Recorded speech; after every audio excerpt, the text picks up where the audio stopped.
কড়াইয়ে সর্ষের তেল গরম করে ম্যারিনেট করা ট্যাংরা মাছগুলো আমি লালচে করে ভেজে নেব।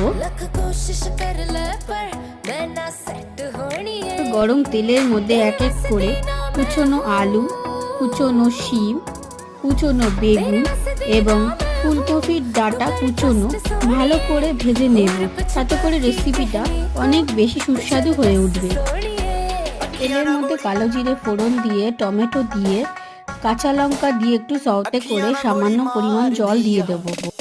আর হলুদ, জিরের গুঁড়ো, লঙ্কা গুঁড়ো, একটু নুন দিয়ে মশলাটাকে ভালো করে সওতে করে নেব যতক্ষণ না পর্যন্ত তেল ছেড়ে বেরিয়ে আসছে। মশলার মধ্যে আমি সামান্য পরিমাণ জল দিয়ে কড়াইশুঁটি ও মাছ দিয়ে কিছুক্ষণ কষিয়ে নেব। কষানো মশলার মধ্যে ভাজা সবজিগুলো দিয়ে কিছুক্ষণ নেড়ে চেড়ে ধনে পাতা কুচি ওপর দিয়ে ছড়িয়ে দিলেই ট্যাংরা মাছের চচ্চড়ি রেডি।